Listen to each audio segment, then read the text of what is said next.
can I point to what a doctor said in my medical records as a quote and put that in my personal statement? Yes.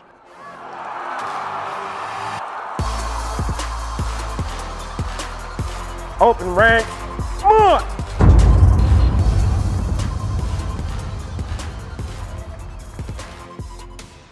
Three things to have a successful claim. One of them is a nexus statement. Mm-hmm. Now, normally people refer to them as nexus letters. It's just basically your doctor says that your current condition is either a continuation or a natural progression of a condition created in service. The Army diagnosed me with, excuse me, with disruptive bowel disorder, which is not a valid diagnosis for the VA. Same thing.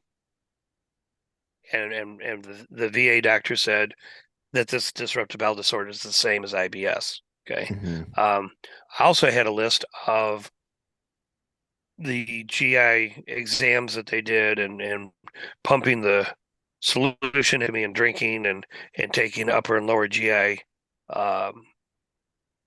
exams. I'm not a doctor, so I'm not going to try and quote what the procedure is, but the idea was that they did tests to determine did I have IBS or not. And they indicated that yes, there was a problem. Okay, so now I can list those dates. I can list the date that I had my diagnosis. And then I can list the dates showing when I filed, when the VA denied me, when I Mm-hmm. refiled, when I did an appeal. Mm-hmm. And so I gave them a timeline showing them both, this is when the condition was noticed, this is when it was treated, this is when I filed, this is when I was denied. So they can see clearly, like, think of it as setting up dominoes. Mm. So you're setting up dominoes that lead up to the final decision. Boom, they knock all the dominoes down and you're awarded whatever the percentage your condition, meets the criteria. I've Okay. heard you say about a timeline about 20 million times in our conversations. It seems to me that a timeline is very important. As it, would you agree to that? Mm-hmm. And then would you agree? So would you recommend like a visual timeline or just like a narrative, like in the personal statement? It's kind of your choice.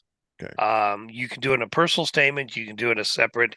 Here's my timeline for my condition. Okay. Okay. And I want you to note you want to do a separate statement for each condition. Say what? Because if you have, okay, so if I'm doing yeah, I hear you. If I'm doing a med board claim, Okay. it may be 15 conditions. I had one guy who submitted 102 conditions he wanted to claim. Now, granted, he had shoulder impingement, shoulder lack of motion, shoulder arthritis, uh, shoulder pain. I mean, they're all going to be rated as shoulder, Mhm. but still, he ended up with multiple conditions that were rated and that he had claimed. I think we ended up with 72. Um, but if I could read through a personal statement that has 72 conditions all on one statement, I'm going to have to read that statement 72 times at least. Mm.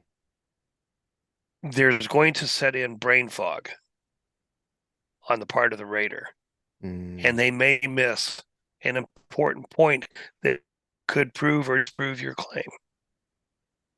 Mm. So by doing each one, that's exactly the way the rater's going to look at your claim. I'm not going to try and rate everything at once. I'm going to take the first thing. I'm going to look at the easy ones to do and get them out of the way.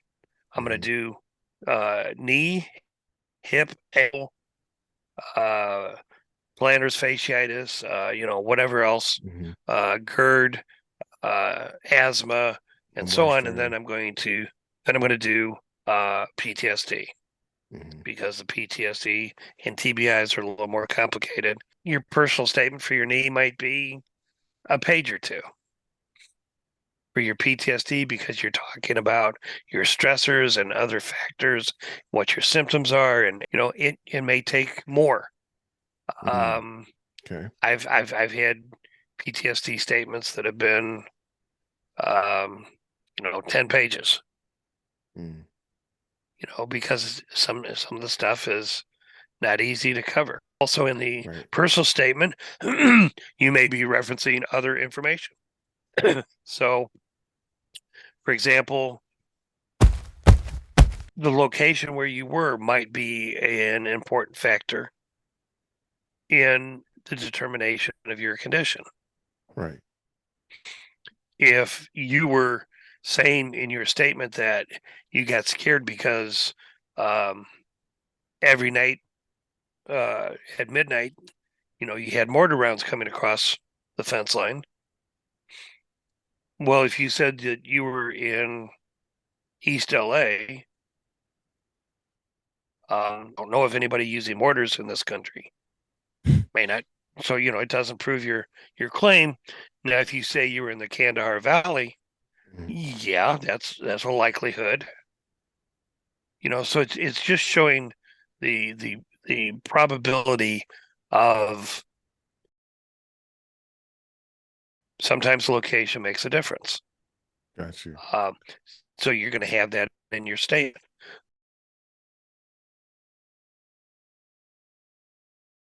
You're going to state that as such.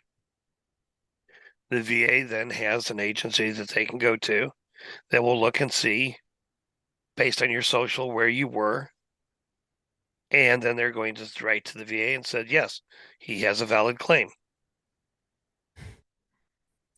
They're not going to tell you where it was, but they can verify that he was in a classified location. Got it. Okay. So, so it's important. The timeline is important. It is. Well, and look at what we've just come through with the Vietnam folks. You had brown water and blue water Navy. Well, brown water, is you're up and down the rivers and tributaries inside country. Blue water is you're outside the country. But the funny thing about Agent Orange is it tends to drift on the airways. So did that breeze blow some Agent Orange across the deck of a blue water ship? Yes. So again, location can mean a lot. Close ranks. March.